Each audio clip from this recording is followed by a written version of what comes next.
Welcome to our home. Alice Gray's home on B. Stokes Road was built in 2000. She and her husband bought it in 2006. And this was our dream house. Alice says 2 weeks after they closed, that dream turned into a nightmare. And I was cleaning in here and I noticed a water stain. In no time, like a week or 2 weeks after that, the baseboard started separating from the wall. All the OSB board, everything underneath just disintegrated to the ground, just dust. Alice called her realtor, the home inspector, and everyone involved in the process. It was pretty much one of those pointing fingers, nobody stepping up and accepting responsibility. Alice says she had a microbiologist come in to do some tests and found toxic mold in the home. The condition so bad, the county condemned it in 2007. Alice thought she had done everything right. She paid an inspector to check out the house before buying it. The inspector pointed out moisture problems and water penetration. Alice said the previous owners claimed they had fixed the issues before closing, but in the end, we were, forced out of our home. The Grays moved out 7 months after moving in. They hired a professional engineer to inspect the house in June 2007. The Grays provided us a copy of the letter the engineer sent them. It says the flashing of the roof and wall was not installed according to state requirements, causing an excess buildup of water and infiltration into the wall. The letter also cited another code violation. The elevation underneath the house was lower than the exterior grade. The engineer warned the problems would create the potential for excessive moisture that'll cause mildew and mold to develop. Chief Building Inspector Billy Grizzard, who eventually condemned the home, tells 9 on Your Side the house met code when it was built. He also said the house was repairable. But the Grays say they had already spent about $30,000 dealing with the house and couldn't afford to spend any more. Our family was just really sick with sinus infections back to back, headaches constantly, just feeling rotten. And we couldn't stand it anymore. It was a similar situation for Marine Sergeant Matthew Hendricks and his family. They were first-time home buyers.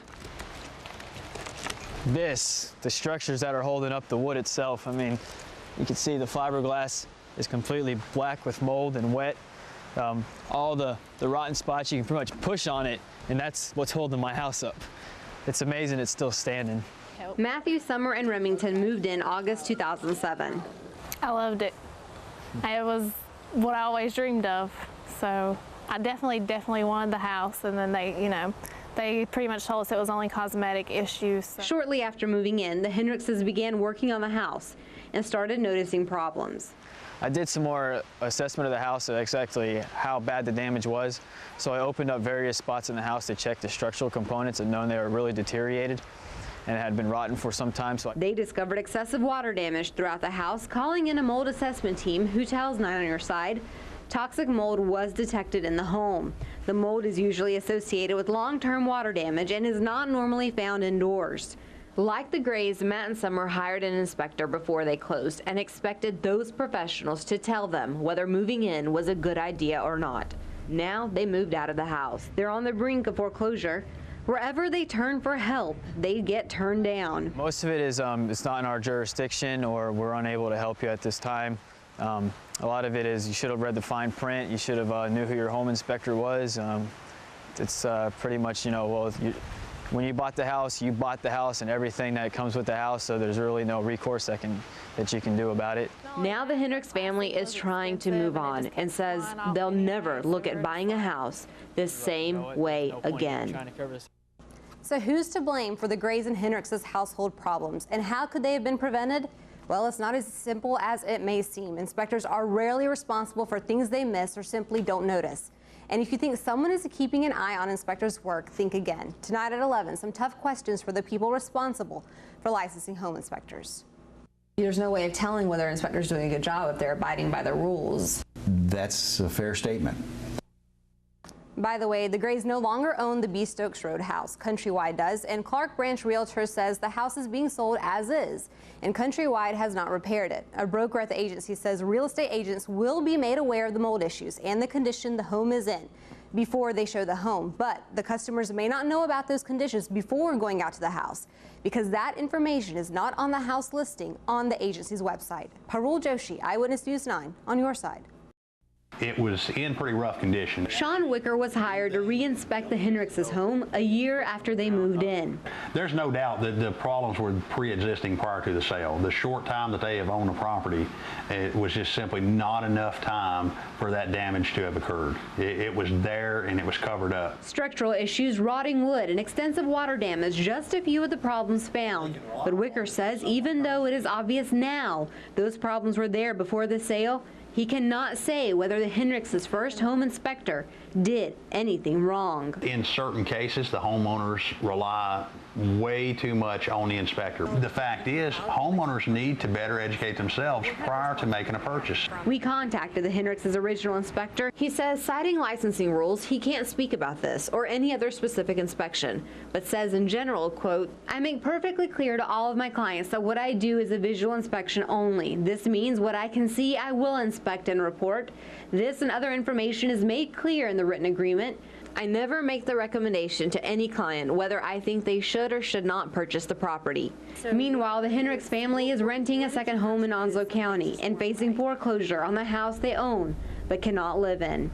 The Grays of Greenville, who have now moved on, faced a similar disaster. This whole experience was just devastation.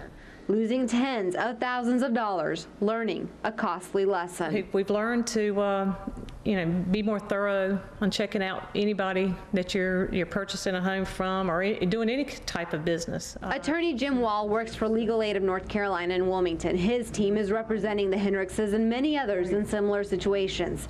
He has serious advice for anyone buying a home. You must not just rely on inspectors. You need to be willing to get dirty. You need to crawl under the house and see if there is any rotten wood or any damp.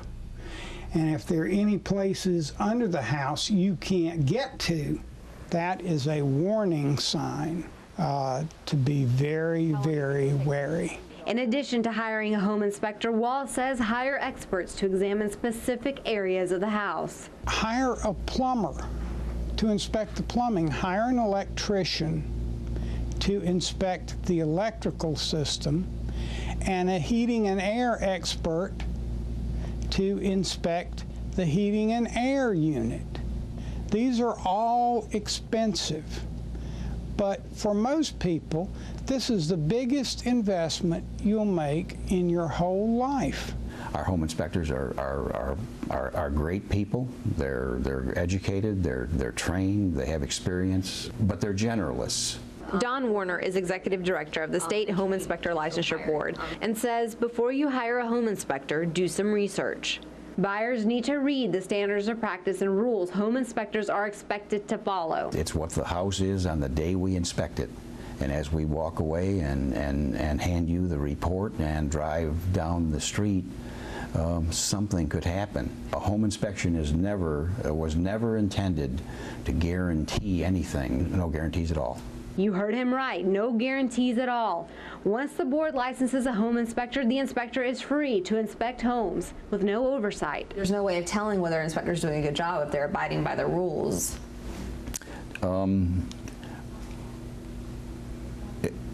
That's a fair statement. The licensure board does not, is never certain that every inspector is complying by the standards. The telltale sign is when the board receives a complaint. But for the Grays, Henrickses, and countless others like them, all the complaining in the world doesn't get their homes fixed or their family's finances back on track. And if you're wondering how effective complaining is, with nearly 4,000 home inspector licenses issued since 1996, only 92 have ever been disciplined, with less than 5% of those losing their license. By the way, the Home Inspector Licensure Board recently began issuing random report audits to home inspectors. The point of this story is not to bash home inspectors. Everyone I spoke with says you need to have a home inspected and that most do a good job. The bottom line is you are the one ultimately responsible for the home you buy, and an inspection is nothing more than a snapshot in time. And from everything I've seen, it is well worth a few $100 extra spent to get specialists involved. Harul Joshi, Eyewitness News 9, on your side.